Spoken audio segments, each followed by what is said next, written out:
Hey guys, Dr. Stephanie here, and today we're talking about the SI joint or sacroiliac joint. So the SI joint is basically this spot right here. You have two of them, one on each side, and it's basically where the sacrum, which is part of the spine, meets the pelvis. So there's a lot of people that have pain there. There's a lot of reasons that you can have pain and discomfort there. It's definitely more common in women, and it's common during pregnancy or after pregnancy. There's a lot of different factors that can cause pain there, but usually when you have pain there, it can kind of be debilitating, can keep you from doing things, and it can affect a lot of other things.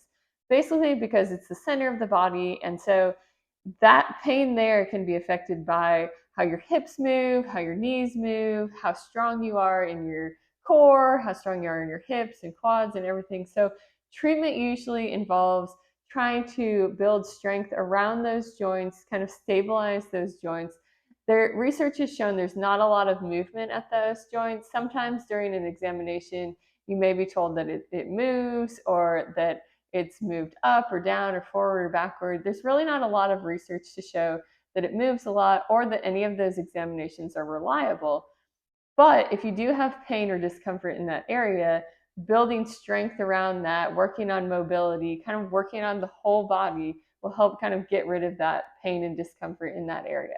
So I'm going to go through some exercises that can help if you have pain in that area.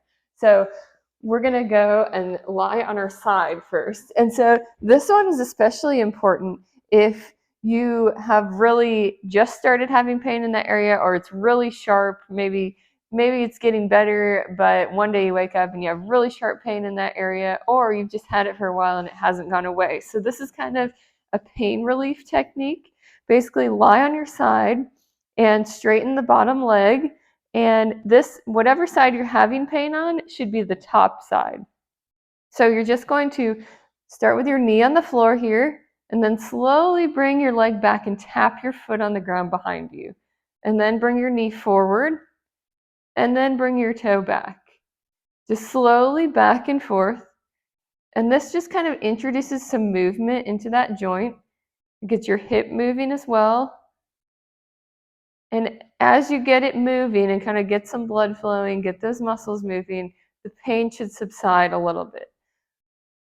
So this isn't something that is going to provide pain relief forever, but it will provide some pain relief, and it'll help you do some other exercises so that you can actually get rid of the pain completely. So you're just going to go back and forth, and you want to do that about 10 to 15 times.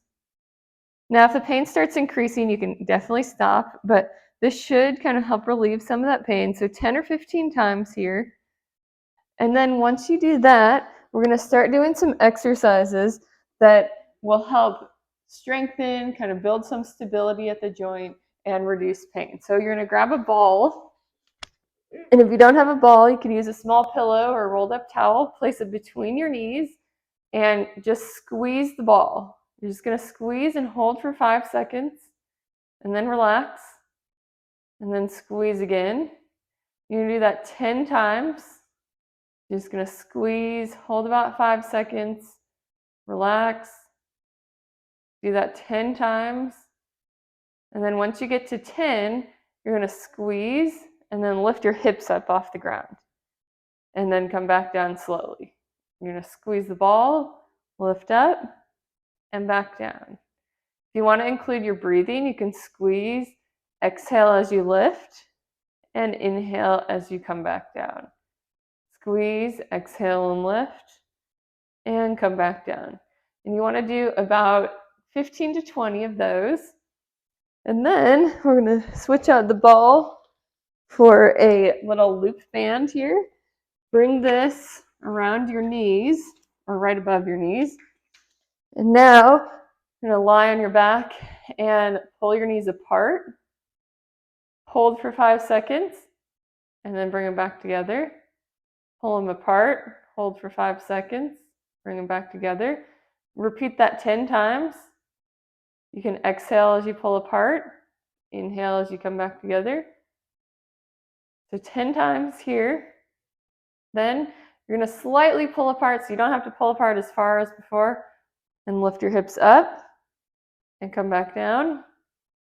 Slightly pull apart, lift your hips up and back down.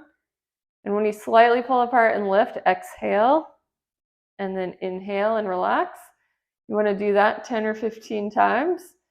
And then we're going to take this off and grab our ball again. So we're going to do two things here with this ball. The first one, you're going to put your arms straight up in the air, bring your feet up off the floor.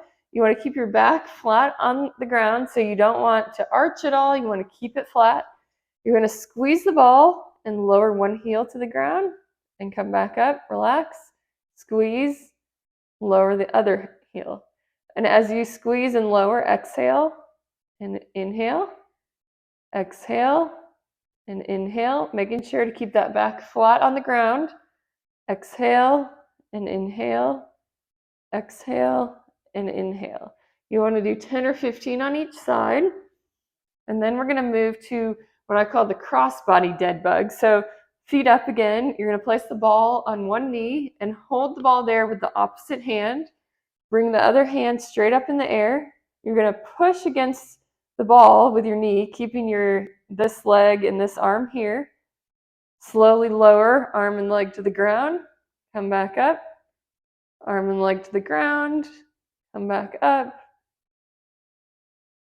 And you want to do about 10 or 15, and then you'll take the ball, switch it to the other knee, lift this arm up in the air, and do it with the opposite.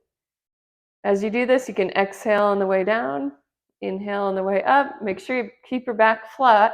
So yeah, if you have a tendency to kind of arch your back, try to keep it flat. And you can do your legs straight like this, but if you feel like your back arches, you can just bring your foot down to the ground here to start. So 10 or 15 on each side. Then we're going to go on our hands and knees. And for this one, I guess we're going to get rid of that ball for now. Place the band around your feet. And you're going to get in a hands and knees position here. And from here, you're going to slide your foot out straight and then slide it back. Slide the other foot out straight and slide it back. Making sure to keep your back flat as you can. You can kind of pull your belly button to your spine, kind of keep those core muscles tight there. So you want to exhale, slide your foot back, come back, exhale and inhale, exhale, inhale. You want to do 10 or 15 on each side. Then get rid of the band. And then from here, we're going to do a bird dog. So from here, keep your back flat. You're going to lift an arm and a leg. And then you're going to come together, tap your knee and your elbow, and then straighten out. Knee and elbow, straighten out. You can exhale here, inhale here, exhale here, inhale here. 10 or 15, and then we want to do the same thing on the other side. So exhale, inhale, exhale, inhale. 10 or 15 again on this side. Okay, so all of those exercises will help build some core strength, build hip strength and stability, really build that stability around that SI joint so that you can decrease that pain and that discomfort that you have there. You can do those exercises every other day. You can choose a few of them to do every day if you want to. Just don't overdo it. So if you're having pain while you're doing the exercises, a little bit of pain is okay. Obviously, you started out with some pain. But if the pain gets worse, then just kind of back off that exercise, maybe take a day off. But movement should help. So try doing those exercises, build that stability, and hopefully that helps your SI joint pain.